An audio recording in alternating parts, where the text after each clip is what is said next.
más herramientas. Bien, pues buenos días otra vez, estimados colegas.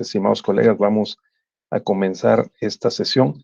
Esta sesión está dedicada al silogismo y su aplicación en el derecho. Entonces, yo he diseñado una ruta para que podamos compartir esta mañana algunos elementos de la relación entre la lógica, el silogismo y el derecho. Voy a abrir un poco el ángulo, la lente, y luego la voy a cerrar para que podamos explorar y repasar algunos temas que les pueden ser de utilidad. Yo, como ustedes, también soy un aprendiz, ¿no?, de la materia, del tema. A mí me interesa en particular y me he especializado en la epistemología y sostengo que la epistemología se auxilia de varias disciplinas filosófico-prácticas para hacer su trabajo, para lograr sus objetivos, y una de ellas es la lógica. También les quiero comentar de un tema de carácter logístico. Vamos a concluir hoy la sesión entre las 10 y las 10:15 de la mañana. ¿Sí, compañeros? Excepcionalmente por un compromiso ineludible que no pude ya evitar, pero vamos a aprovechar el tiempo. Entonces, bien, vamos a compartir un documento para irlo siguiendo y que nos permita mantener el orden y la secuencia de nuestra exposición. Entonces, este documento, vamos a colocarlo por aquí, y nuestro plan de hoy, un poquito ambicioso para el tiempo que tenemos, pero con mucho gusto se los comparto, al terminar la sesión se los envío, ¿de acuerdo? A través de nuestro maestro Miguel Ángel, aquí de la Escuela Judicial. Vamos a ver en un primer bloque, las disciplinas interrelacionadas con la lógica, y nos vamos a detener, desde luego, un poquito más detenidamente, más específicamente en la lógica. En una segunda parte vamos a ver esquemas de argumentos y particularmente el silogismo, que esa es el motivo, ¿verdad?, de nuestra sesión hoy. El silogismo es uno de los principales esquemas argumentativos. No es el único, pero es el más importante, Jesús, ¿no? Una estrategia argumentativa para un litigante, por ejemplo, debe estar integrada por varios esquemas argumentativos que incluso se pueden diagramar. La idea técnica de diseñar una estrategia argumentativa es que tenga un fuerte sustento lógico y retórico, de tal manera que la pretensión, que es la causa de pedir, se la planteemos a la autoridad correspondiente, se trate de una autoridad administrativa, legislativa o judicial, de una manera clara, precisa y ordenada. Para eso nos ayuda la lógica y la retórica o la argumentación. Entonces, este es digamos, la gran contribución que hacen estos instrumentos de conocimiento a nuestra comprensión del mundo y a nuestra práctica profesional. ¿De acuerdo? Eso es la idea. Entonces, esa es la segunda parte. En la tercera parte vamos a repasar, vamos a ver rápidamente, que es muy importante, 4 reglas o 5 reglas relacionadas con las falacias técnicas. O sea, ¿qué es lo que, si se hace, está mal hecho? ¿De acuerdo? Entonces, para que lo tengamos presente y que cuando las detectemos podamos denunciarlas. Detectar una falacia en una argumentación judicial, legislativa o administrativa, en cualquier ámbito de la profesión jurídica, es crucial para poder ganar o perder un asunto. Luego, vamos a echar un ojo a la lógica deóntica y a la lógica jurídica, me interesa mucho acompañar lo que seguramente ya les ha adelantado o les va a decir en próximos módulos el doctor Juan Abelardo, para que pues podamos compartir y profundizar en estos conocimientos. Y finalmente, yo tengo mucho interés en la quinta parte en ver algunos aspectos complementarios, que quede claro, por ejemplo, la distinción entre disposición normativa y norma jurídica, para que se entienda qué es lo que la Corte está discutiendo, por ejemplo, en el tema de la prisión preventiva oficiosa, o qué es lo que la Sala Superior discute cuando determina que si una persona no tiene un modo honesto de vivir y ejerce violencia política de género en contra de las mujeres, puede perder la calidad de candidato, o sea, no ser elegible para ser candidato o candidata. ¿De acuerdo? Entonces, eso es lo que vamos a ver.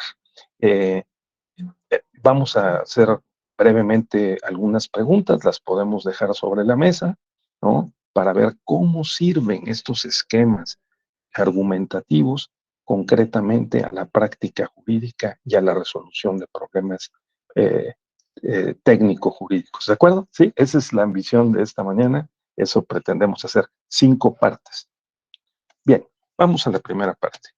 Entonces, la primera parte es disciplinas interrelacionadas. Yo sostengo que la epistemología se...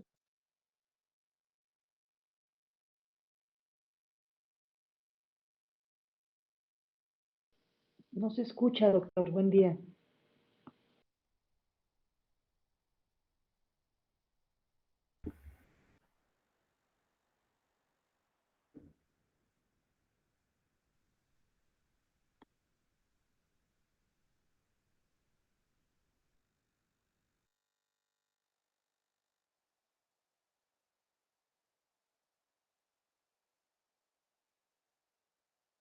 Sigue sin escucharse, doctor. ¿Lo vemos? No, no se oye.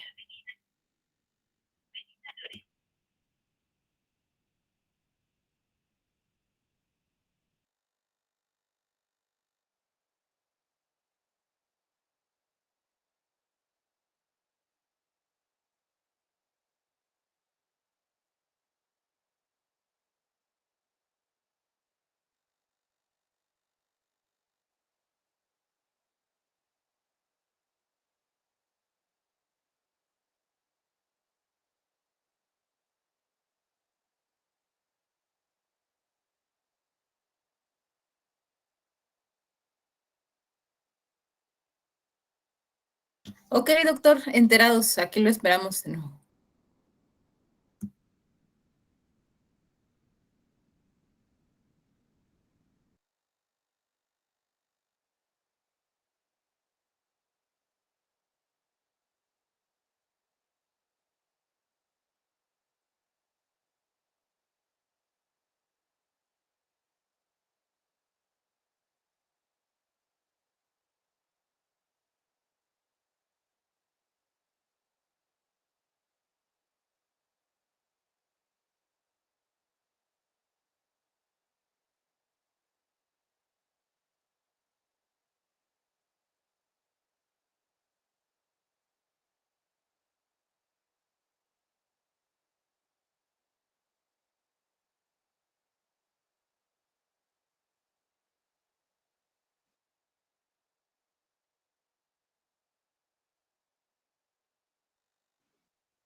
¿Se escucha?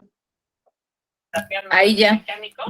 Perfecto. Entonces, lo voy a dejar sin, no voy a usar los audífonos. Muy bien. Entonces, ahí vamos de regreso. Vamos.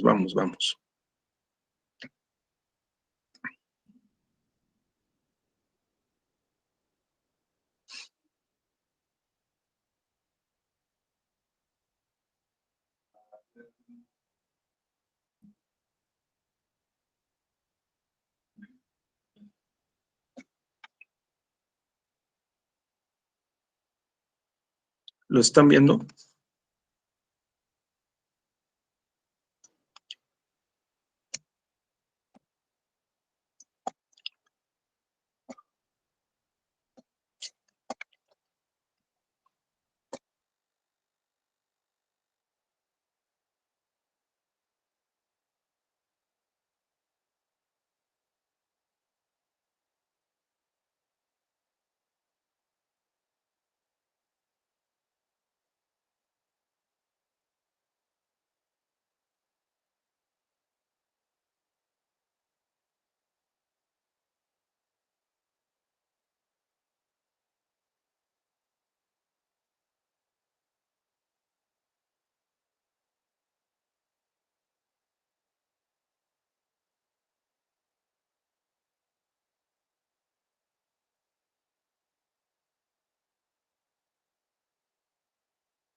¿Me escuchan?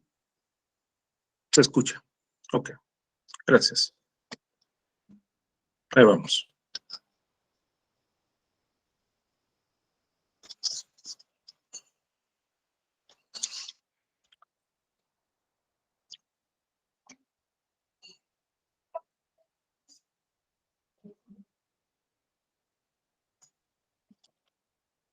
Bien, entonces, bueno, vamos a continuar así. Ahorita pongo el cuadro. Entonces, miren, la primera idea y el planteamiento es que hay 5 disciplinas clave que apoyan la construcción cierta del conocimiento. Esas disciplinas son: 1, la epistemología; 2, la lógica; 3, la metodología; 4, la hermenéutica; 5, la ética; y 6, la comunicación. O sea, son 5 que apoyan el trabajo de la epistemología. La lógica apoya el trabajo de la epistemología y por lo tanto la idea de estudiar particularmente la lógica pues tiene que ver con que tengamos un mejor entendimiento de esta importante disciplina. Entonces, la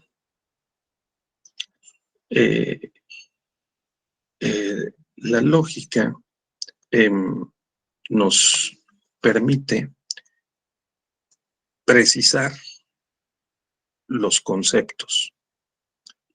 Podemos definir lo que nosotros nos representamos de los objetos de conocimiento. Nos representamos mentalmente y definimos los términos de los conceptos. Eso es una operación que hacemos. Segunda operación que hacemos es realizar juicios y enunciarlos como proposiciones, que es nosotros decimos o predicamos que algo es verdad o que no lo es. Y eso también es una operación mental de las más relevantes que hacemos. La tercera operación mental es que nosotros razonamos o argumentamos. Entonces, esas 3 son pues 3 operaciones clave. Para poder hacer eso, también tenemos que considerar que hagamos estas operaciones de tal suerte que no incurramos en errores. Y esos errores son o pueden ser de carácter formal o de fondo, ¿de acuerdo? Entonces, esos errores pueden ser de forma o pueden ser de fondo. Se llaman falacias. También se llaman sesgos cognitivos. También se llaman prejuicios. Entonces, eso es fundamentalmente el estudio de la lógica. Ustedes van a encontrar en este diplomado que se va a hablar de lógica formal, se va a hablar de lógica informal, se puede hablar de lógica indicativa, se puede hablar de lógica deóntica, ¿sí? Y puede haber otros tipos y subdivisiones de la lógica. Entonces, aquí el punto relevante consiste en advertir que lo que nos interesa para efectos de la lógica jurídica es aplicar los conceptos generales de la lógica al derecho y a las prácticas jurídicas. También es importante hacer notar que hay un tipo de lógica que se usa particularmente en el derecho. Entonces, ese tipo de lógica que se usa particularmente en el derecho es la lógica deóntica, ¿sí? La lógica deóntica porque esta se encarga de digamos, expresar con términos y con símbolos las determinadas operaciones conductuales, de conducta que hacemos nosotros. Entonces, eso es muy importante. Lo vamos a ver un poco más adelante. Esta es la primera parte. El documento se los voy a enviar al terminar la clase, ¿sí? Entonces, la primera parte es: la lógica es una de las 5 disciplinas filosófico-prácticas que garantizan la calidad del conocimiento en general y del conocimiento científico en particular. Cuando la lógica aplica al ámbito del derecho, que es decir, de las normas jurídicas que están integradas por principios, por reglas y por directrices, entonces le llamamos lógica jurídica. En un sentido amplio, la lógica se aplica al derecho en tanto norma o fenómeno normativo, utilizando los instrumentos conceptuales que la propia lógica proporciona. Esa sería la idea, ¿de acuerdo? Relacionados con estas disciplinas están, ya dijimos, centralmente la metodología, la hermenéutica, que incluye la interpretación y la argumentación, y finalmente tenemos también a la comunicación, ¿sí? Porque la comunicación se acerca a la retórica. También hay una lógica llamada retórica. Alguien puede preguntar cuál es la diferencia entre lógica formal y retórica. Algunos autores le denominan lógica formal y lógica retórica. La lógica retórica se apoya más en la semántica, en la semiótica, en la lingüística, ¿verdad? Y en la comunicación. Es la forma como presentamos los argumentos, cómo presentamos nuestra estrategia argumentativa y cómo la desplegamos en un determinado texto. Llámese documento, puede llamarse demanda, puede llamarse queja, denuncia o sentencia.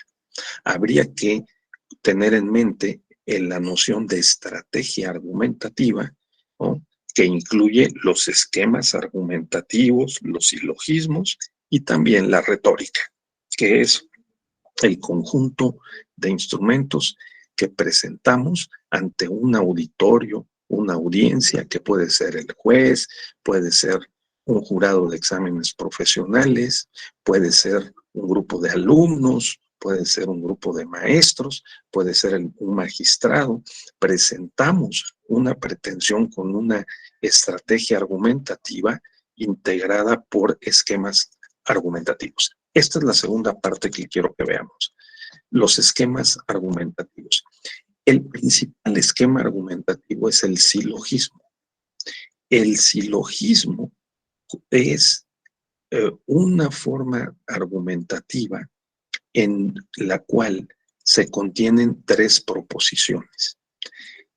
Esas proposiciones contienen exactamente 3 términos. Cada uno de esos términos aparece en 2 de las proposiciones que lo constituyen. Es la clásica premisa mayor, premisa menor y conclusión, ¿sí?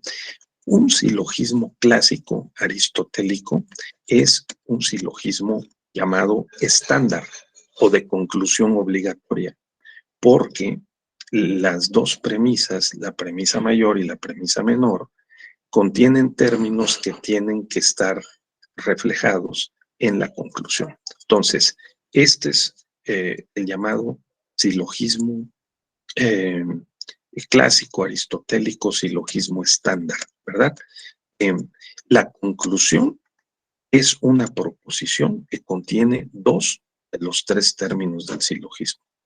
El término que aparece como predicado de la conclusión se le llama término mayor, y el que aparece como sujeto de la conclusión es el término menor. Pongo un ejemplo. Por ejemplo, si nosotros decimos ningún héroe es cobarde, algunos soldados, esa es la premisa mayor, ¿sí? y luego decimos algunos soldados son cobardes, ¿cuál sería la conclusión? Algunos soldados son héroes, ¿verdad? En donde soldado es el término menor, ¿verdad? Pero héroe es el término mayor, porque en la premisa mayor, en la primera proposición, se dice ningún héroe es cobarde. Entonces, héroe es el término mayor. Luego, en la segunda proposición se dice algunos soldados son cobardes. Entonces, soldado es el término menor. No solo particularmente porque está en la premisa menor, ¿sí? Y luego la conclusión, algunos soldados son héroes, ¿sí? Pero ¿cuál es el llamado término medio? El término medio es la palabra que aparece en las dos premisas. La palabra que aparece en las dos premisas es cobarde. Ningún héroe es cobarde, algunos soldados son cobardes, por lo tanto, algunos soldados son héroes, ¿no? Casi que en sentido contrario. Algunos soldados son héroes. Entonces, cobarde aparece en la premisa mayor y en la premisa menor. Es el llamado término medio, ¿verdad? El término medio no aparece en la conclusión, porque en la conclusión lo que se dice es algunos soldados son héroes, pero la conclusión tiene que contener al menos uno, si no dos, de los términos que están en la premisa mayor o en la premisa menor. Esta es la idea. Ese es el silogismo perfecto, ¿sí? Recuerden ustedes, todos los seres humanos son racionales, ¿verdad? Pedro es ser humano, por lo tanto Pedro es racional. Racional está en la premisa mayor, ¿no? Y está en la premisa menor también.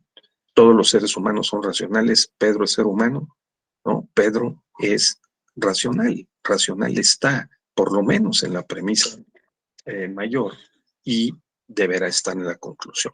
Si no está en la conclusión una de las dos premisas, de los términos de que están en la premisa mayor o menor, entonces no es un silogismo perfecto y comienzan los problemas, ¿sí? Generalmente el término mayor está en la premisa mayor, el término menor en la premisa menor, como dijimos hace un momento, y el término medio está en las dos premisas, pero no suele aparecer en las conclusiones. ¿Verdad? Repetimos que ningún héroe es cobarde, algunos soldados son cobardes. Cobarde está en la premisa mayor y en la menor. Es el término medio. Pero en la premisa mayor está héroe y en la premisa menor está soldados. La conclusión, algunos soldados son héroes. Soldados y héroes están en la conclusión. Son dos términos que están en la premisa mayor o en la premisa menor. Entonces, este juego lo podemos practicar y de esta manera podemos ayudarnos a entender mejor que los silogismos son el principal y clásico esquema argumentativo formal. No es el único. Los libros de lógica y de argumentación, compañeras, compañeros, están llenos de ejemplos de esquemas argumentativos. ¿De acuerdo? Entonces, por ejemplo, el autor Francisco Javier Esquiaga propone 16 esquemas argumentativos. Cuando nosotros leemos, por ejemplo, cuando nosotros leemos la ley de general de procedimientos e instituciones electorales, la LEGIPE, o leemos el primer artículo de la Ley General del Sistema de Medios de Impugnación en materia electoral, lo que encontramos es que dice, esta ley se interpretará con los métodos gramatical, sistemático, funcional, y dice también, en su defecto se aplicarán los principios establecidos en el artículo primero de la Constitución, o sea, el principio por persona, ¿sí? El principio de universalidad, interdependencia, ¿sí? Indivisibilidad y progresividad, el principio de igualdad y no discriminación, imagínense cuántos principios o criterios de interpretación están plasmados en el artículo 1 de la Constitución. Y también dice el artículo de la LEGIPE o de la Ley General del Sistema de Medios de Impugnación, también podemos acudir a los principios generales del derecho. Entonces tenemos un conjunto de herramientas. Luego, si vemos el artículo 14 de la Constitución, dice, en los juicios del orden criminal está prohibido, ¿no?, sentenciar por analogía o por mayoría de razón, ¿sí? Tiene que ser conforme a la letra de la ley. Ahí hay otros criterios de interpretación y de argumentación. Con lo que quiero decir que esos son esquemas argumentativos, ¿de acuerdo? El silogismo es el esquema argumentativo típico, clásico, el silogismo aristotélico, pero se han ido creando diversos otros esquemas argumentativos con los que nosotros podemos respaldar la pretensión que le presentamos al juez. Esa sería la idea, ¿sí? Entonces, estudiar estos silogismos, formas silogísticas, esquemas argumentativos, es crucial en nuestra práctica profesional y en el entendimiento del derecho, ¿verdad? Entonces, bien, la forma del silogismo es muy importante. Ya ustedes van a ver, cuando vean los diagramas de Venn, cómo el doctor Juan Abelardo les va a mostrar cómo se representan los silogismos, la forma del silogismo, el modo del silogismo, ¿sí? Cómo un silogismo es válido, y la idea de la lógica formal es que el silogismo se estudie y se detecte su validez por la forma como está planteado, no por el fondo, el tema o el contenido. Por ejemplo, todos los mexicanos son humanos, todos los morelenses son mexicanos, todos los morelenses son humanos. Si ustedes cambian los términos, de todas maneras será válido, ¿no? ¿Sí? Entonces, si nosotros le ponemos, por ejemplo, que todas las normas de la Constitución son jurídicas y el artículo 1 de la dignidad humana está protegida por el artículo 1 de la Constitución, entonces la dignidad humana es un concepto jurídico, ¿no? Eso, si cambiamos los términos, el silogismo, si está correctamente construido y presentado, tiene que ser válido. Pero también hay silogismos que son inválidos, porque, por ejemplo, podemos alterar la estructura del silogismo y entonces comenzarán las falacias, ¿de acuerdo? Este es el tercer tema que yo quiero compartir con ustedes. ¿Cuándo se presentan las falacias que alteran la estructura ordinaria de un silogismo? Por ejemplo, cuando utilizamos en la premisa menor o en la premisa mayor la misma palabra, ¿sí?, pero con un distinto significado semántico. O sea, la palabra que estamos utilizando como término medio, porque está en la premisa mayor y en la premisa menor, tiene dos distintos significados. Por ejemplo, si nosotros decimos el poder tiende a corromper, premisa mayor, luego decimos el conocimiento es poder, premisa menor, y la conclusión podría ser el conocimiento tiende a corromper, porque si el poder tiende a corromper y el conocimiento es poder, el conocimiento tiende a corromper. Esa, por ejemplo, es una falacia, porque estamos utilizando el término poder en dos sentidos. En la premisa mayor, el poder tiene un sentido más relacional, mientras que en la segunda, el conocimiento es poder, tiene un sentido, vamos a llamarlo, más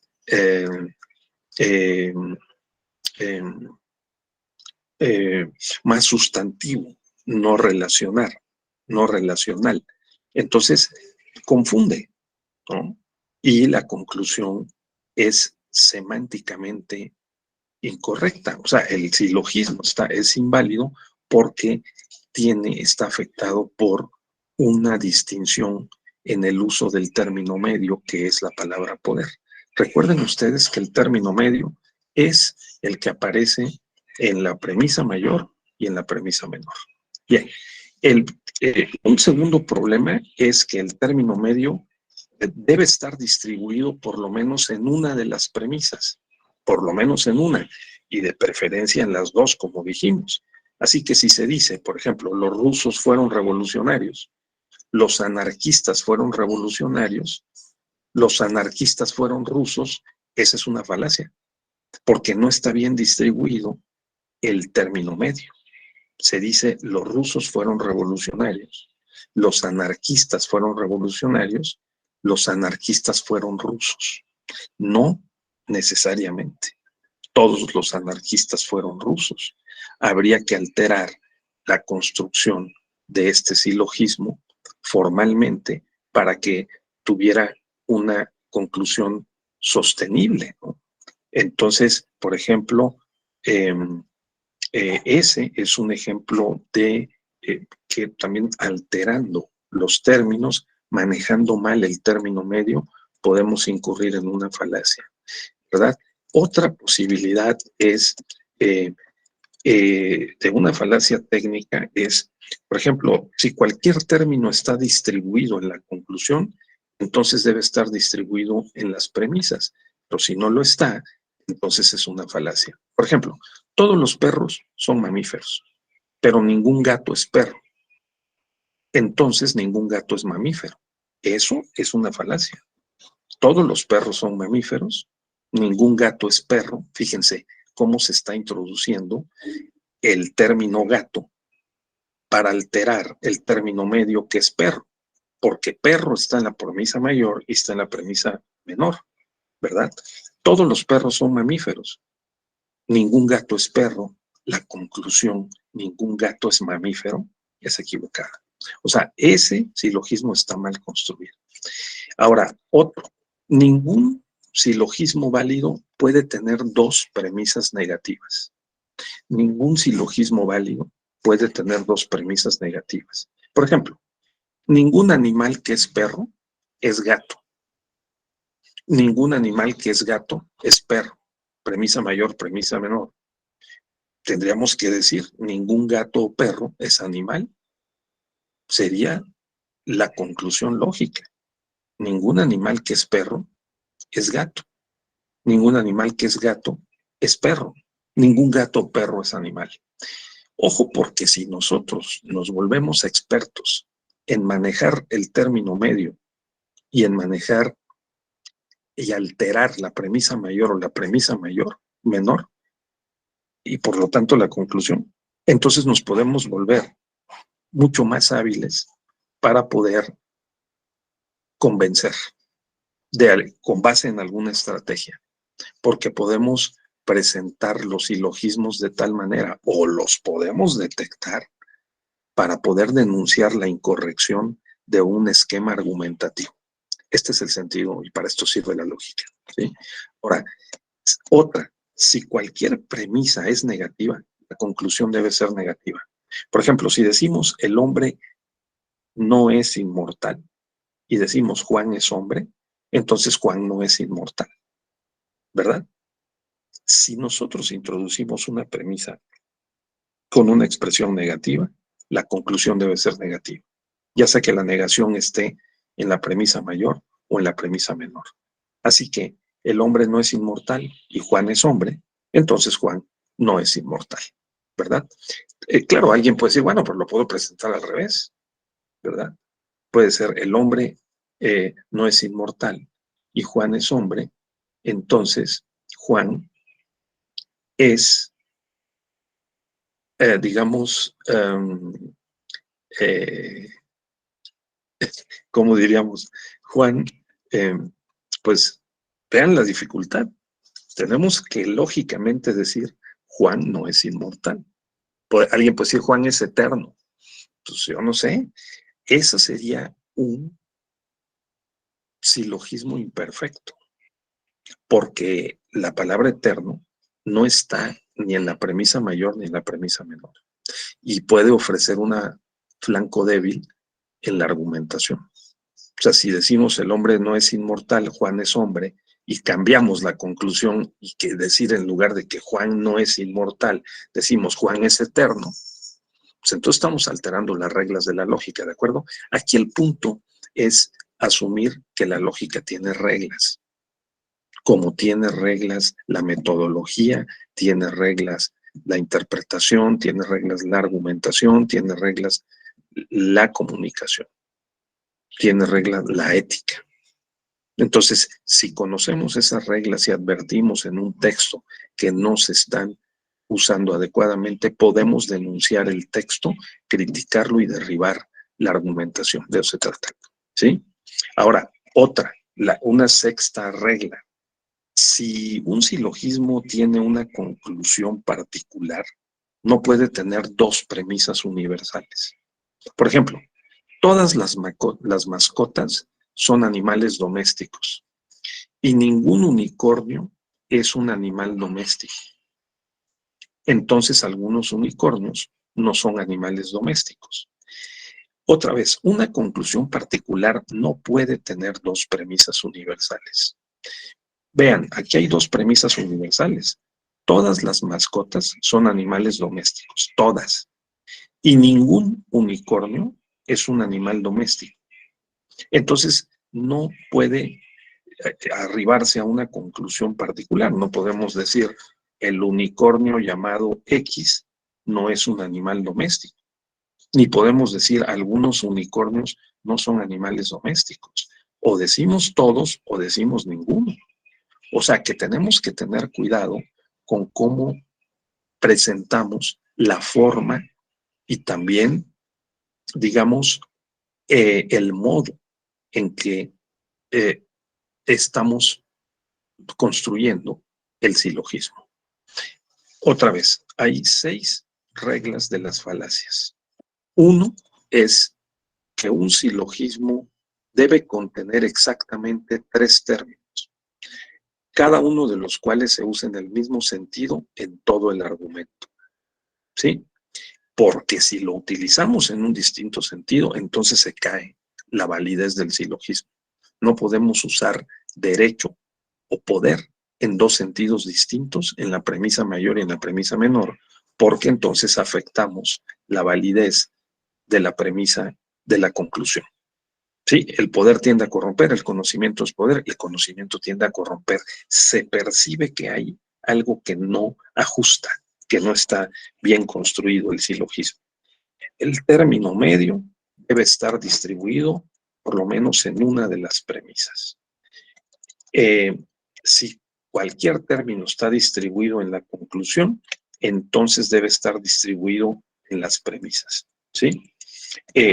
Ningún silogismo es válido si tiene 2 premisas negativas, ¿verdad? Y si cualquier premisa es negativa, la conclusión debe ser negativa. La dificultad, y se siente, ¿verdad? Se percibe, repito, que si decimos el hombre no es inmortal y Juan es hombre, entonces no podemos decir Juan es eterno. No, porque la palabra eterno no está en la premisa mayor o en la premisa menor. Entonces está la palabra inmortal. Y una conclusión particular no puede tener 2 premisas universales. No puedo decir todas y ninguno y luego decir algunos. No. O diré todas o diré ninguno, pero no algunos, o Juan, o Pedro, o Marta. ¿De acuerdo? Esa es otro elemento. Y aquí agotamos la tercera parte.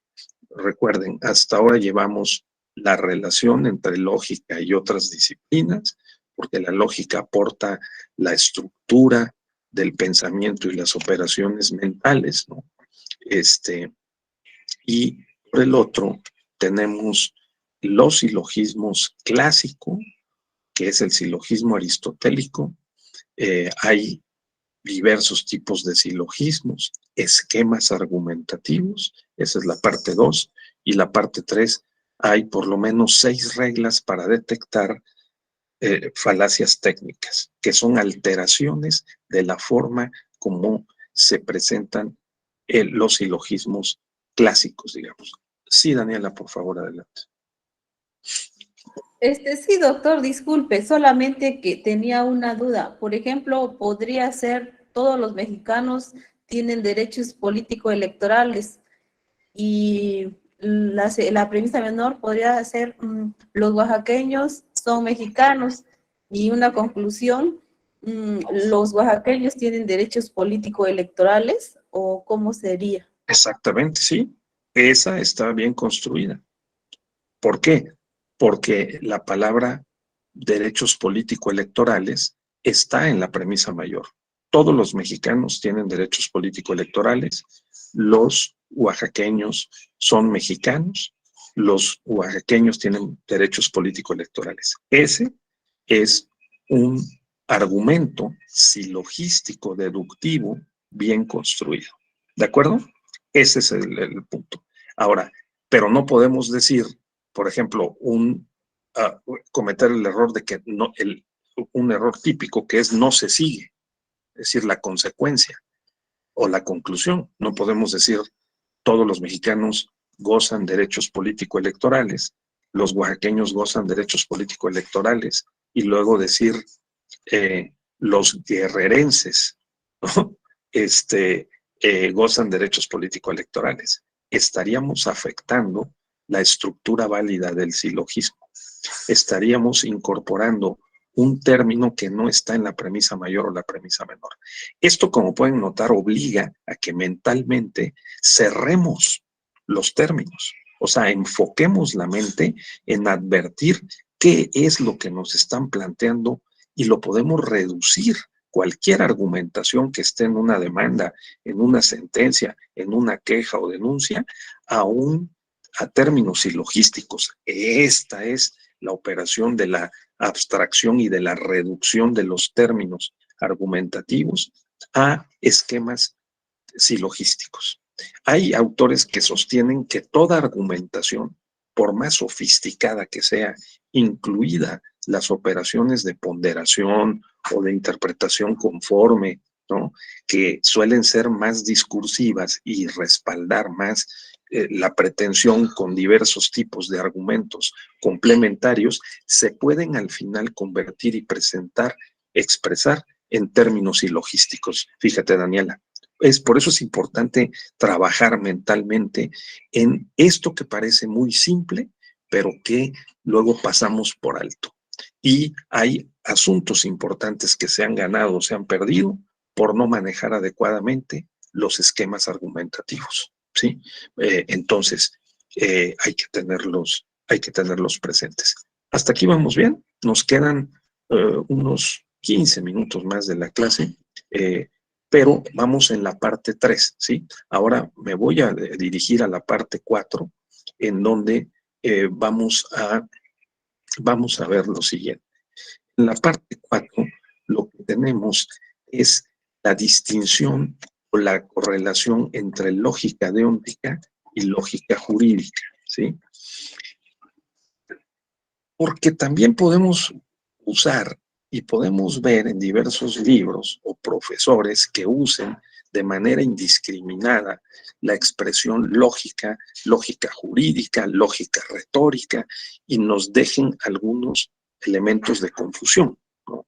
Entonces, la lógica jurídica, digamos, en su sentido más amplio, aplica los recursos de la lógica formal o de la lógica informal, que es aquella que usa elementos de retórica, de semiótica, de lingüística, ¿sí?, en el discurso jurídico, en las estrategias de argumentación y en los esquemas argumentativos, la lógica jurídica. Pero la lógica deóntica, ustedes si leen, por ejemplo, el libro de Luigi Ferrajoli, Principia Juris, van a encontrar en su primera parte toda una serie de términos que llama primitivos.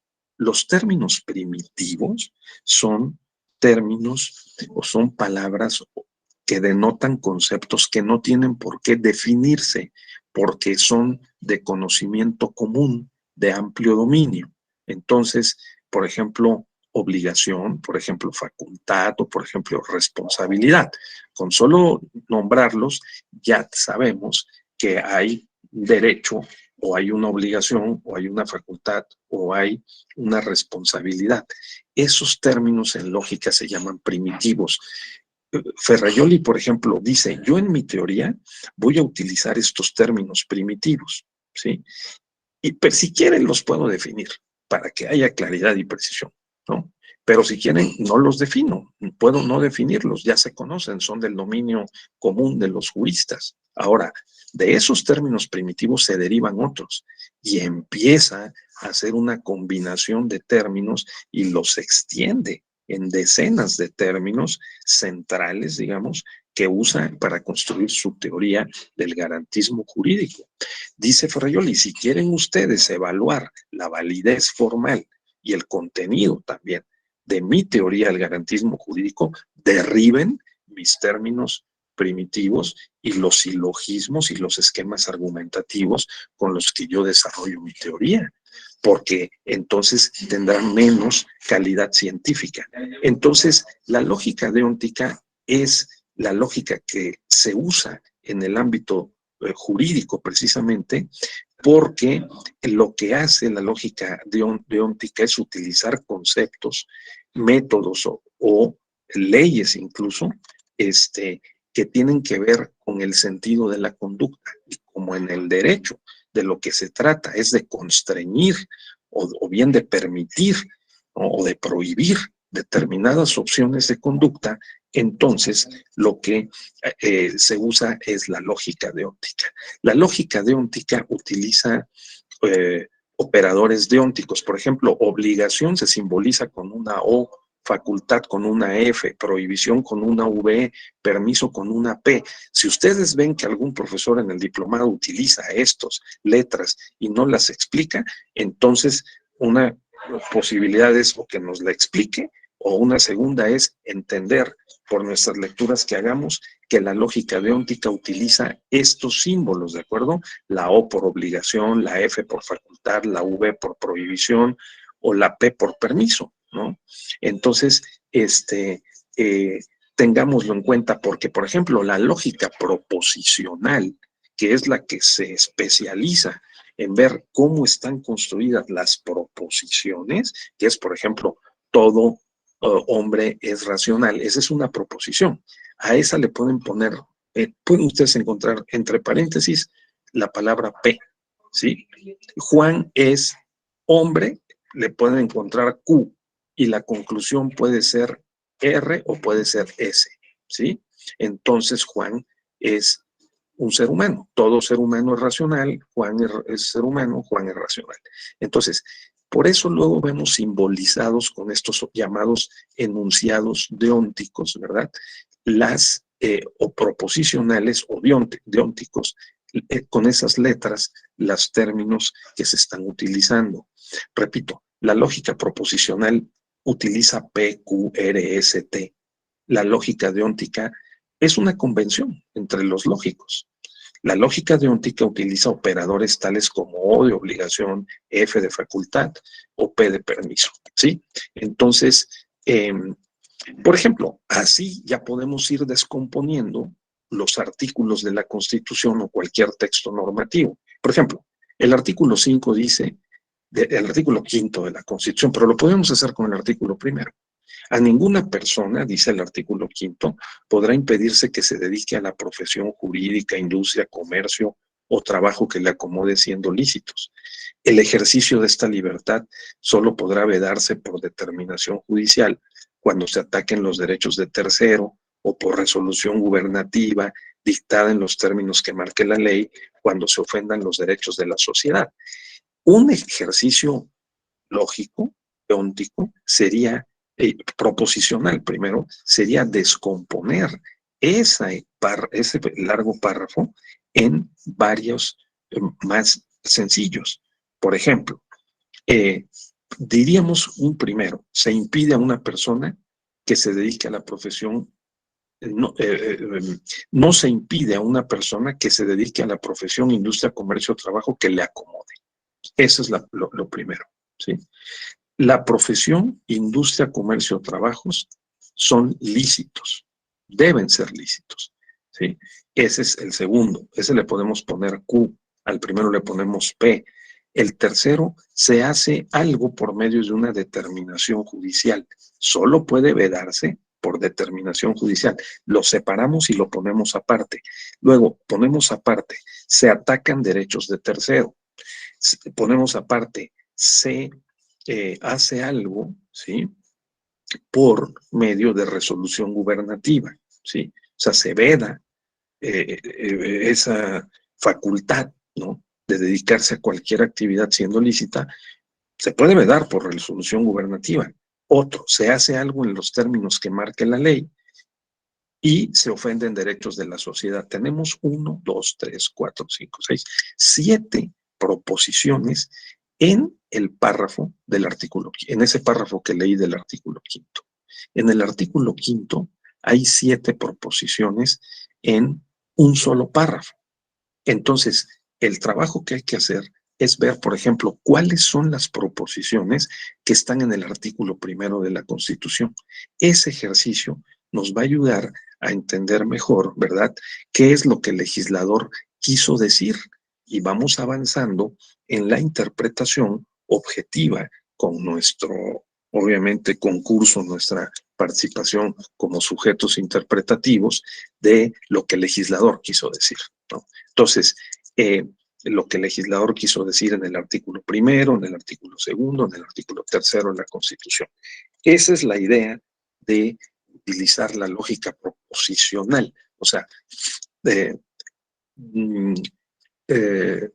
inferir de las disposiciones normativas, como pueden ser un texto legislativo, cuáles son las proposiciones que integran un párrafo de la Constitución, porque pueden ser muy complejos.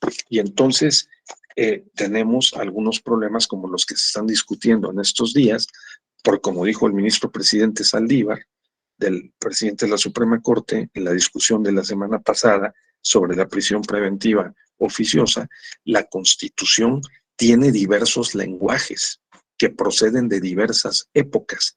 Hay artículos que traen textos, disposiciones normativas que proceden de la Constitución de 1857, ¿sí? Y hay textos muy recientes como las reformas que se han hecho durante este sexenio. Entonces, claro, tienen cargas semánticas, ¿no? E incluso sintácticamente el orden en el que están acomodados los párrafos en la Constitución pueden incluir algunas contradicciones o los términos ser vagos o ser ambiguos. Y entonces empezamos a tener la obligación, el deber de utilizar la lógica deóntica y la lógica proposicional para poderlos entender mejor. ¿Verdad? Esa es la idea, ¿no? Entonces, estas operaciones de dividir, separar, clasificar, identificar, precisar, ¿no?, los significados es la base de la interpretación. Y luego de la justificación de la decisión interpretativa, que es lo que llamamos argumentación, ¿no? Entonces, desde hace muchos años, René Descartes o Descartes nos recomendó en su libro del discurso del método, ¿sí?, o en sus meditaciones y sus recomendaciones para poder conocer mejor, ¿no?, un objeto de investigación, que lo complejo hay que dividirlo en el mayor número de partes posible y que hay que examinar cada parte, tratar de reducir esas partes y expresarlas en forma de proposiciones. Esas proposiciones tienen que ser lo más precisas, rigurosas, claras posibles para romper la ambigüedad o la vaguedad de las expresiones. Se comprenderá que el legislador y sus asesores cometen muchos aciertos, pero también muchos errores a la hora de que cocinan las salchichas legislativas y en el marco de unas presiones que tienen de tiempo y de circunstancias y de intereses, aparte la técnica legislativa, pues pueden redactar mal los textos legislativos y las proposiciones que son los significados que esos textos llevan incorporados, el intérprete los tiene que descubrir o los tiene que asignar. Hacemos las dos cosas. Tratamos de ver qué es lo que el legislador quiso decir o qué es lo que el administrador en el INE quiso decir cuando emitió el lineamiento o el reglamento o el acuerdo o el dictamen, ¿no? O bien cuando la sentencia de un juez o de un tribunal inferior hizo ese trabajo, nosotros tenemos que ver qué es lo que se quiso decir, porque no es lo mismo la expresión escrita, que es el enunciado, a la proposición. ¿Sí? La oración escrita puede haber querido decir algo, pero nosotros lo podemos interpretar y de ahí emerge un significado que es el que mejor acomoda a la circunstancia del caso que se presenta. Entonces, eso también tengámoslo por favor presente. Hay diferentes tipos de contradicciones, también llamados paralogismos, también llamados razonamientos que son inválidos porque tienen problemas de precisión en el significado, porque son contradictorios, ¿sí? O simple y sencillamente porque no están bien justificados. El legislador en ocasiones no justifica adecuadamente las oraciones o los textos legislativos y entonces nos mete en problemas para interpretarlos y para argumentarlos, ¿de acuerdo? Entonces, eso es la parte. Y ya para terminar, compañeros, la quinta parte que yo quiero mencionar hoy es que la pregunta es, ¿cómo podemos utilizar para nuestra práctica estos instrumentos que ustedes van a ver con mucho detenimiento y muy técnicos? He estado en algunas, a lo largo del diplomado, he estado en algunas clases acompañando al doctor Juan Abelardo y a los grupos correspondientes y sí les sugiero que en los ratos libres le echen un ojo a algún libro de lógica para preparatoria, ¿no? O sea, y una introducción a la lógica, porque habrá momentos en que el doctor Abelardo va a hablar, por ejemplo, de los diagramas de Venn, ¿no? O va a simbolizar y va a provocar y a retar a que sí se haga uso de estos instrumentos, ¿sí? De la lógica jurídica, de la lógica deóntica, ¿no? De la lógica proposicional, de la lógica simbólica. O sea que va a estar muy divertido. Ahora, la pregunta es, ¿podemos reducir el planteamiento que es ya un criterio obligatorio de la sala superior, en el sentido de que si personas incurren en violencia política en razón de género, ¿sí? Entonces encajan en el concepto, fíjense, normativo de modo honesto de vivir? Lo contradicen. Si el artículo 32 de la Constitución establece que para ser ciudadano mexicano se requiere tener 18 años y un modo honesto de vivir, entonces la violencia política en razón de género no denota un modo honesto de vivir. Pregunta, ¿cuál de los silogismos que vimos encaja o se parece o lo podríamos traducir, Daniela, para poder utilizar estos instrumentos? ¿Cuál habrán utilizado los magistrados para llegar a esa conclusión?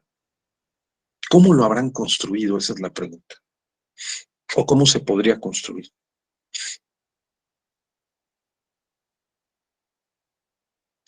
A ver, hagamos un pequeño esfuerzo y ya con ese terminamos. Podríamos decir, ¿cuál sería la premisa mayor?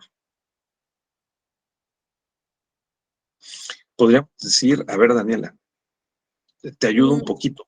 A ver, inténtalo. No sé, podría ser que la violencia política de género es un delito.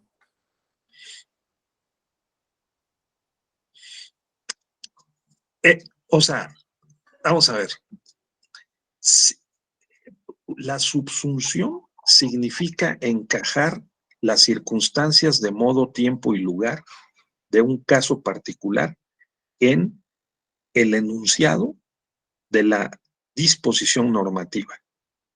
Estamos de acuerdo, ¿no? El enunciado de la disposición normativa Maday es: para ser mexicano, para ser ciudadano mexicano se requiere tener 18 años y modo honesto de vivir. Ese es el enunciado del supuesto normativo, ¿no? Ahora, la circunstancia de modo, tiempo y lugar es, ahora, claro, está en la ley, tenemos ya una ley desde abril del 2020 que establece todos los supuestos de la violencia política en razón de género, ¿no es cierto? Hay violencia psicológica, hay violencia física, violencia. Entonces, si se presenta, o sea, el enunciado lo podríamos construir: es ciudadano mexicano quien tenga 18 años y un modo honesto de vivir. Y esa es la premisa mayor. La premisa mayor, el término medio, es modo honesto de vivir. Tiene que estar en la premisa menor. Modo honesto de vivir significa, entre otros elementos, ¿verdad?, no violencia de género. Y es decir, a ver, podemos decir todavía más, premisa mayor: ciudadanía mexicana igual a modo honesto de vivir. Y podríamos agregarle: modo honesto de vivir igual a no violencia de género, ¿sí? Y luego vendría la siguiente: en el caso X se presenta violencia de género, lo cual tiene que estar comprobado. Por lo tanto, si se comprueba, entonces no ciudadanía y no elegibilidad. Ese es el razonamiento, ¿no? Por lo que un asunto tan complejo como puede ser el de violencia política en razón de género, como un no modo honesto de vivir como condición de la inelegibilidad para ejercer los derechos de ciudadanía, ¿verdad?, se puede reducir a 3 términos, que en eso ayuda la lógica: la premisa mayor, la premisa menor y la conclusión. Porque en la premisa mayor pondríamos: si ciudadanía igual a modo honesto de vivir, y modo honesto de vivir igual a no violencia de género, ¿ya?, y elegibilidad igual a ciudadanía, entonces si violencia política de género, no ciudadanía, porque no modo honesto de vivir. ¿Se entiende? Entonces, toda una argumentación en torno a este problema lo podemos reducir silogísticamente, de manera que se presente un silogismo formal aristotélico deductivo que nos permita esclarecer por qué los magistrados consideraron, o en qué términos los magistrados consideraron que violencia política de género igual a no modo honesto de vivir, no ciudadanía y por lo tanto no elegibilidad. Eso es la proposición. A ver, por favor, Daniela, Maday, Claudia, ¿quieren algún comentario? Hazael. Sí, Daniela, alguien me quería comentar algo, ¿no? ¿Está claro eso? ¿Sí? Es solamente un ejemplo, digamos, ilustrativo, indicativo, de cómo nos invita la lógica a operar mentalmente para, digamos, inferir, reducir y representarnos mentalmente los objetos de conocimiento.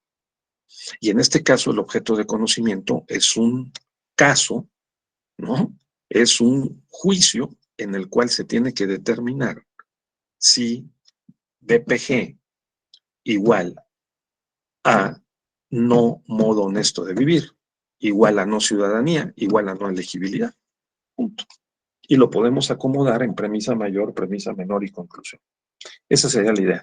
Y de todos los esquemas argumentativos, por ejemplo, de los 16 esquemas argumentativos que propone Francisco Javier Esquiaga en un libro que tiene publicado el tribunal, ¿sí?, y que le recomiendo mucho para avanzar en estos temas, ¿no?, que es Francisco Javier Esquiaga,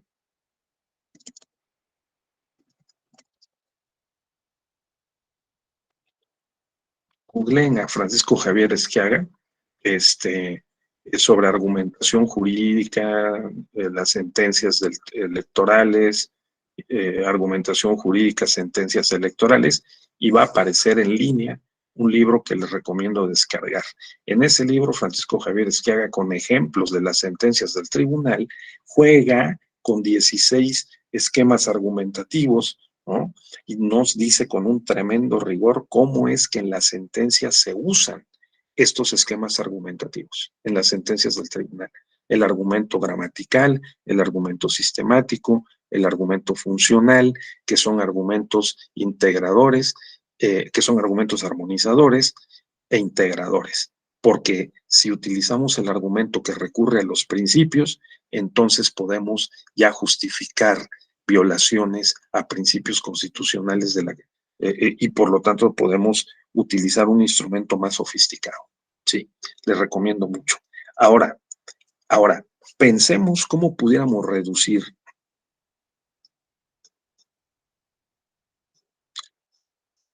exactamente. Eso, Salomón, eso, así hay que intentarlo, ¿sí? O sea, hay que tratar de decir, el modo honesto de vivir es un requisito para ser votado, la violencia de género no es un modo honesto de vivir, por lo tanto, el que ejerce violencia de género no puede ser votado. Correcto. Ahí, pero hay que hacer la operación mental de tratar de extraer de los textos qué es lo que nos están planteando, ¿no? Y tratar de colocarlo en forma silogística, de premisa mayor, premisa menor y conclusión, así como lo está planteando Salomón. Esa sería la idea. Ahora, una pregunta más compleja. Lo que los ministros están discutiendo en torno a la prisión preventiva, ¿se puede reducir a términos silogísticos? La respuesta sería en principio que sí, ¿no? Por ejemplo, una parte de los ministros está diciendo, y nosotros podemos leer la Constitución o leer lo que ellos dijeron, ¿no? Y decir, a ver, unos ministros dicen, si supremacía constitucional es norma fundamental y si derechos y sus restricciones son parte de norma fundamental, entonces se aplica el principio de supremacía constitucional. Claro, eso es lo que están diciendo. O sea, están poniendo en la premisa mayor el principio de supremacía constitucional como una norma obligatoria. Y luego dicen, claro, si en la Constitución el artículo 1 dice derechos, garantías y restricciones que estén en la Constitución, entonces aplicamos el principio de supremacía constitucional. Tiene lógica, ¿no? Así vamos, tiene lógica. Bueno, eso es lo que están planteando 4 ministros, ¿no? Y otros 2 dicen, no. Por ejemplo, el presidente Saldívar dice, no. Restricción constitucional es, o sea, principios y derechos fundamentales y sus restricciones, ¿sí? Por un lado, y principio de supremacía constitucional por el otro, son ponderables, porque los dos son principios. Hay más de un principio en la Constitución, los principios no tienen jerarquía, porque el constituyente no se los puso, el constituyente no dice que el principio de supremacía es, digamos, jerárquicamente superior al principio de los derechos humanos fundamentales. ¿No? Porque el artículo 1 dice los derechos y las garantías que esta Constitución reconoce, ¿sí? Y que están en los tratados internacionales son derechos que solo son otorgables a todas las personas, los cuales no pueden restringirse ni suspenderse salvo en las condiciones que la Constitución establece. Entonces, lo que dice la otra corriente, puesto como un silogismo, si ustedes quieren, es, a ver, o en un esquema argumentativo, porque también el silogismo puede tener sus limitaciones, el silogismo deductivo, pero lo que Saldívar dice es, a ver, los derechos y sus restricciones son un principio, la supremacía constitucional es un principio, y en el artículo 94 dice que la Suprema Corte de Justicia interpreta la Constitución. Entonces, los dos principios, si la Suprema Corte tiene como atribución principal interpretar la Constitución y hay dos principios en la Constitución, el de supremacía y el de derechos fundamentales y sus restricciones, entonces la Corte los puede interpretar. ¿Se entiende? Esa es la posición de Saldívar. Saldívar dice, a la Corte como Tribunal Constitucional le corresponde determinar cuál es el estándar o el criterio, ¿sí?, o el parámetro de control de la regularidad constitucional. Aquí hay un conflicto. Hay dos principios por lo menos en tensión, tres, porque está el de presunción de inocencia, ¿no? Entonces está el principio de los derechos y sus restricciones. Está el principio de presunción de inocencia, el principio de supremacía constitucional, ¿no? Y también la regla de que la Corte, ¿no?, es un tribunal constitucional. Sí, ya voy, gracias. Y tienen que, puede interpretar. Es más, es su papel interpretar. Por eso, vean, abran el periódico hoy, ayer, y dice que Morena está proponiendo que se le cancele a la Corte la facultad de invalidar artículos de la Constitución. Aquí, sin embargo, no es lo mismo decir invalidar que inaplicar y que ponderar, ¿eh? Porque ponderar es agregar, balancear y agregar o sustraer significados a las disposiciones normativas.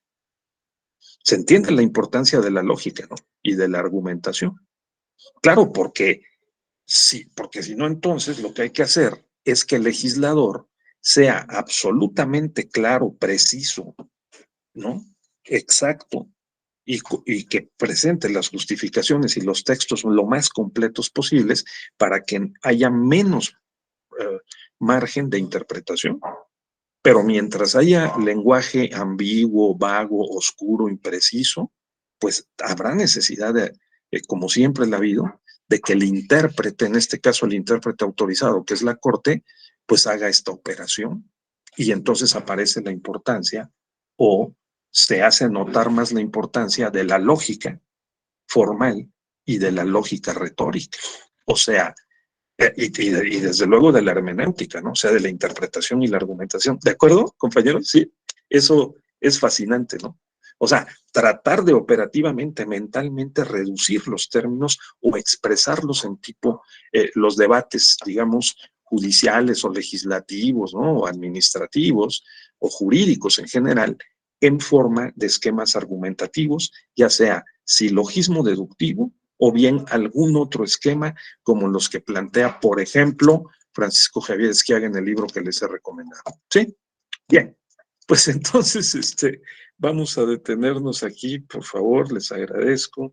Tomo una buena foto para, ¿no?, ahí, para que podamos también comprobar que aquí, no comprobar, sino hacer notar que aquí hemos estado discutiendo estas cuestiones y nos vemos pronto. Ojalá que en este diplomado más adelante nos encontremos. ¿De acuerdo? Entonces, cuídense mucho. Gracias, Daniela, por las aportaciones. Gracias, Salomón. Cuídense mucho. Nos vemos pronto. Hasta luego. Bueno. Gracias, Claudia. Cuídense mucho.